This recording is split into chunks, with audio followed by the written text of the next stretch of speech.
Nós vamos olhar aqui a história de uma família e vamos ver algumas coisas que fizeram com que essa família sobrevivesse a tantas adversidades. Situações extremamente contrárias, mas que poderiam ser vencidas. Nós não vamos ver oração nessa história. Nós não vamos ver leitura bíblica nessa história.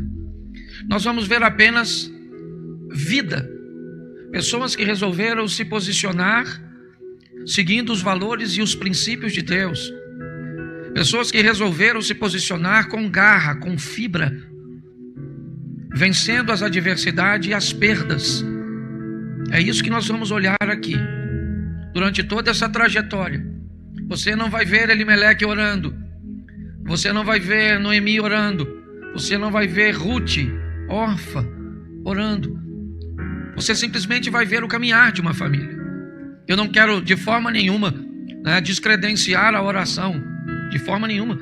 A Bíblia diz que nós precisamos orar sem cessar.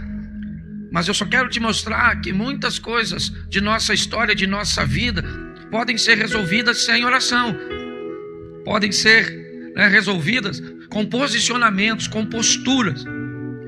Então nós vamos olhar o modelo dessa família, porque não podemos fechar os olhos para os modelos de família que temos na atualidade. Aqui nós estamos no modelo de família matrimonial. Pastor, mas não é o único? Não. Hoje temos muitos modelos e que vamos nos deparar com eles, e muitos deles estão do nosso lado. Nós temos o matrimonial, que é quando o casal é casado. Nós temos o informal, que hoje eu não sei aqui, mas o Brasil já é reconhecido, certo? A união estável, como uma forma de formação familiar. Nós temos o monoparental, quando o casal se separa e um fica com os filhos e apenas um dos cônjuges criando seus filhos.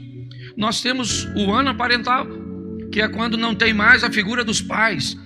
A família é formada agora apenas por um grupo de irmãos. Nós temos a chamada família reconstituída, aquela que é feita por pessoas que se separaram, mas têm filhos do anterior e se casaram com outras pessoas que também têm filhos. Nós temos a também chamada unipessoal, que é aquela que muitas vezes fica apenas com aquele que sobrou. O marido morreu, morreram um exemplo disso são as viúvas. Nós temos uma série, e não apenas essas, eu citei algumas, ok?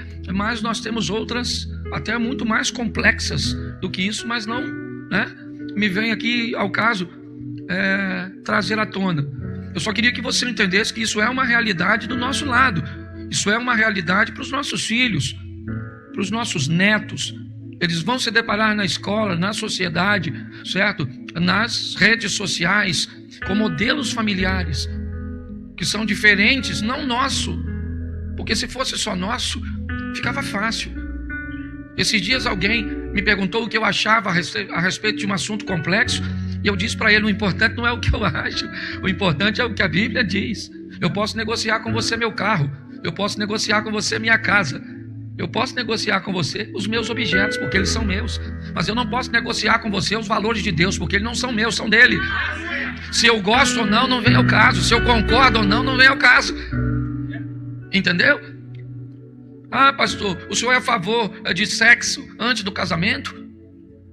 Se você me perguntasse, eu não teria nem tanta restrição. Eu acho que talvez obter uma experiência sexual seria importante. Mas uma vez numa oração, eu vi nitidamente Deus falar ao meu coração. Então você quer dizer que todos aqueles que têm uma vida sexual ativa antes do casamento, depois que se casa, não se separa? Porque já provaram antes?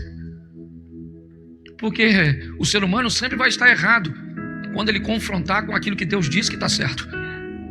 Pode não parecer realidade no momento, mas é só o desenrolar das coisas, e nós vamos descobrir que tudo aquilo que Deus fez é perfeito.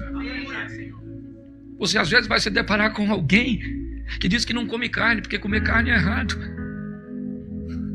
E parece legal, porque as pessoas querem defender os animaizinhos.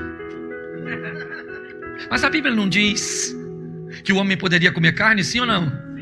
Mas não parece legal quando alguém diz que vai comer verduras e legumes? Não dá uma impressão que não vai morrer ninguém? Você já trabalhou na lavoura? Você sabe o que acontece quando o arado passa na terra? Sapos, rãs, perereca, lagarta, cobra. Quando todo aquele produto é lançado para repreender as pragas, quantos pássaros, borboleta e tanta coisa que morre. Mas me parece que algumas pessoas decidiram quem pode morrer e não pode no ambiente dos animaizinhos. Se a Bíblia diz no final, nós vamos ter que lidar com a verdade da Bíblia, porque Deus é perfeito. Então nós vamos olhar hoje essa história de família, né? E vamos ver algumas coisas que eu acho que podem ser muito bem aproveitadas por nós. A primeira é o versículo 1 do capítulo 1. E sucedeu nos dias em que julgavam os juízes, houve uma fome na terra.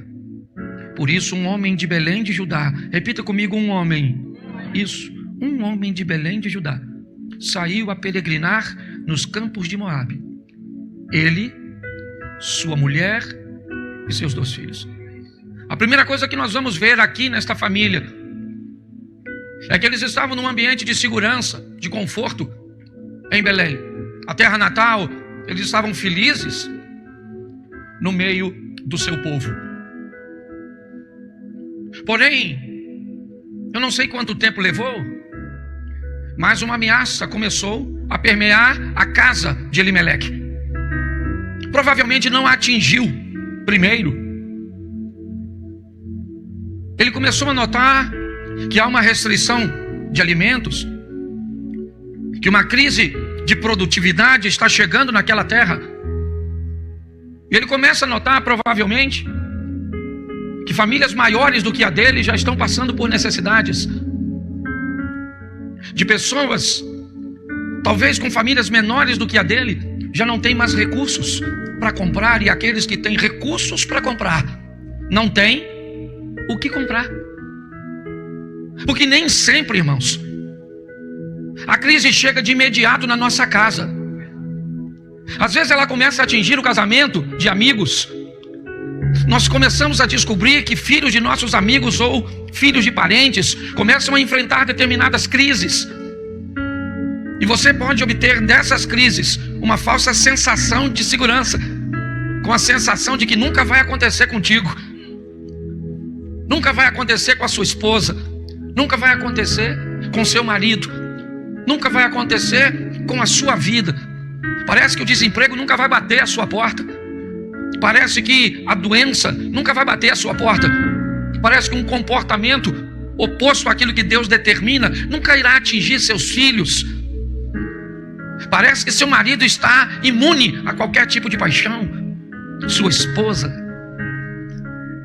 Mas se você observar direitinho, nós vamos receber sinais de que coisas estão acontecendo na vizinhança, coisas estão acontecendo próximos de nós. E o que é isso? É um aviso para todos nós. Blinde seu casamento, guarde, e guarde no ambiente emocional, sim, com diálogos, com confiança, com proximidade, mas guarde também no ambiente espiritual, no altar. Você já pensou em pegar um pouco de óleo ungido e passar no celular dos seus filhos? Ungir o smartphone desse menino e dizer todas as vezes: eu tenho um dispositivo no meu celular que bloqueia toda a possibilidade de ver pornografia, porque eu já tive problema com pornografia.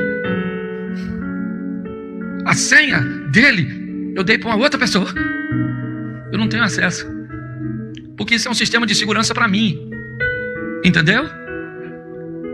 Nós precisamos observar e ver que às vezes os sinais estão se aproximando. Não aconteceu conosco ainda, mas já começa a acontecer. Primeiro com estranhos que moram longe, depois começa a acontecer, certo? Mais próximo.